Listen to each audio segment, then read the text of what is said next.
নমস্কার বন্ধুরা। তো গোটা সেদ্ধর ভিডিওটা দিতে একটু দেরি হয়ে গেছে।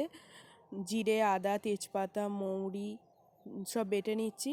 দেখো এখানে আলু, শিম, বেগুন, রাঙালু, ডাঁটা, পাঁচ কড়াই সব নিয়ে নিয়েছি। কড়াই তেল দিয়ে পাঁচ কড়াইগুলো ভেজে নিচ্ছি ভালো করে। তো পাঁচ কড়াইগুলো ভাজা হয়ে গেছে, এবার পালং ডাঁটাগুলো ভেজে নিচ্ছি। পালং ডাঁটাগুলো ভাজা হয়ে গেছে, পুঁই ডাঁটাগুলো ভেজে নিচ্ছি, রাঙালুগুলো ভেজে নিচ্ছি। তো কড়াইশুঁটিগুলোও ভেজে নিচ্ছি, আলুগুলো ভেজে নিচ্ছি, শিমটাও ভেজে নিচ্ছি ভালো করে। শিমটাও ভাজা হয়ে গেছে, কড়াই তেল দিয়ে তেজপাতা, পাঁচ ফোড়ন ভালো করে ভেজে নিচ্ছি।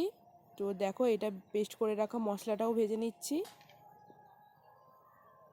মশলাটাও ভাজা হয়ে গেছে, দেখো লঙ্কা, হলুদ গুঁড়ো দিয়ে দিচ্ছি, অল্প করে পরিমাণ মতন জল দিচ্ছি।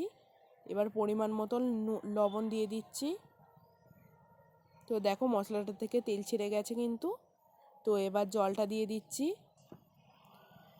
মশলার জলটা ফুটে গেছে, তো এবার হাঁড়িতে ঢেলে দিয়েছি। কেমন হয়েছে অবশ্যই জানিও গোটা সেদ্ধটা।